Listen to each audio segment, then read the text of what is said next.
सभी को शुभकामनाएं, अभिनंदन, नमन। आज का आज के इस कार्यक्रम में आज मुझे लगता है कि आज दूसरा दिन है, यानी कि समापन समारोह आज ही है। ये 2 दिन के का जो हम लोगों ने वेबिनार सेमिनार कराया, इसके लिए मैं पहले तो पूरी टीम को, हिंदी विभाग के सभी प्रख्यात अध्यापक बंधुओं को, सभी ऊर्जावान सहयोगियों को साधुवाद देता हूं और इस काम के लिए उनको बधाई देता हूं। आज की इस कड़ी में, आज इस समापन समारोह में मुझे लगता है कि हमारे साथ कम से कम 5 प्रख्यात हिंदी क्षेत्र के प्रबुद्धा, मैं ये शब्द यूज़ करना चाहूँगा, हमारे साथ होंगे। सबसे पहले मैं इन अतिथियों की कड़ी में माननीय कुलपति प्रोफेसर संजीव कुमार शर्मा जी, जो कि महात्मा गांधी केंद्रीय विश्वविद्यालय के माननीय कुलपति हैं। आपके साथ प्रोफेसर केसरी लाल वर्मा जी, कुलपति पंडित रविशंकर शुक्ल विश्वविद्यालय रायपुर। हमारी इस टीम में प्रोफेसर नंद किशोर पांडे जी, निदेशक केंद्रीय हिंदी संस्थान, प्रोफेसर चंदन कुमार जी, हिंदी विभाग दिल्ली विश्वविद्यालय, और हम सबके भाई के रूप में प्रोफेसर किरण हजारिका जी, सदस्य यूजीसी। सबका स्नेह हमें मिलेगा और मैं आप सभी की बातों को हम ध्यान से सुनेंगे। प्रयास करो मन को, कुछ काम करो, कुछ काम करो।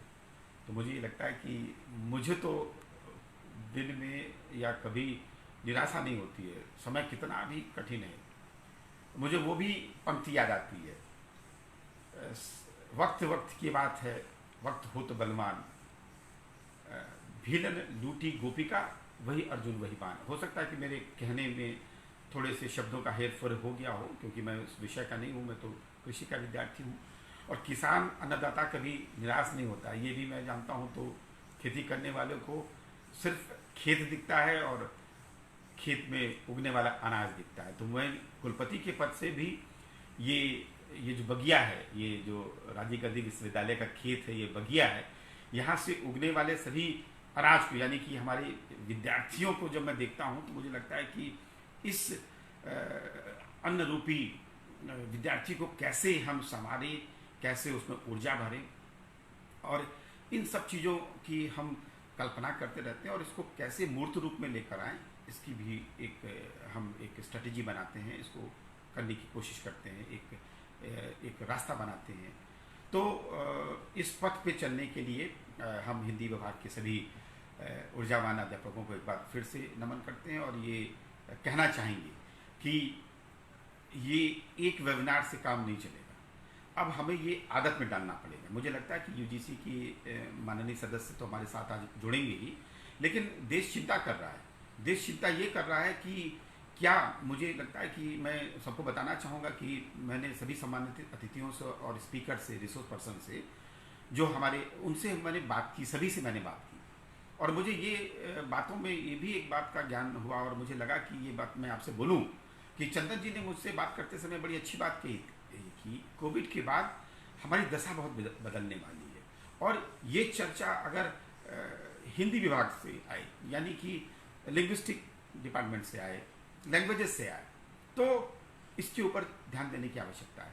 तो मैं यहाँ पे ये बताना चाहूँगा कि शायद कोविड के बाद जब हम मिलेंगे तो हमारी बहुत सारे कार्य करने की प्रणाली बदल चुकी होगी और अच्छी है, लेकिन इस नंबर 1 के होने में मानव कर्तव्य, तो हम अपने विद्यार्थी में वो ऊर्जा भरना चाहेंगे कि वो नंबर 1 होने के लिए किसी दूसरे का नुकसान ना करे, वो अपने नंबर 1 होने के लिए अपने चरित्र में, अपने ज्ञान में क्या क्या वृद्धि करे कि वो नंबर 1 दिखाई दे।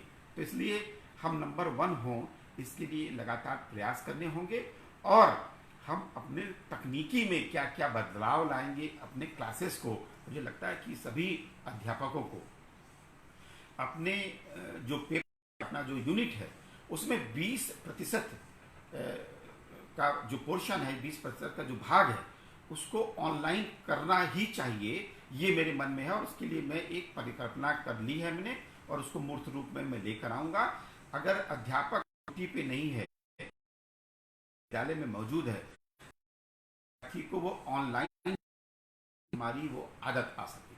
तो आप सभी को पहले तो मैं धन्यवाद दूंगा कि इतने लोग जुड़े। मुझे बताया गया कि करीब 700 लोग लाइव इसको सुन रहे थे, और अगर नंबर में कोई त्रुटि है तो इसके लिए हम अपने नंबर को ठीक कर लेंगे, लेकिन जितने ज़्यादा लोग जुड़ सके, जितने ज़्यादा लोग सुन सकें, ये एक आवश्यक चीज़ है। और हम अपने कार्य करने की प्रणाली में बदलाव लाएं। इसी निवेदन के साथ मैं अपनी बात समाप्त कर रहा हूं, और एक बार भूरी भूरी प्रशंसा के साथ मैं आह्वान करूंगा कि हमारे सभी रिसोर्स पर्सन अपनी बातें कहें, और मैं उनको सुनना चाहूँगा और सीखना चाहूँगा। धन्यवाद।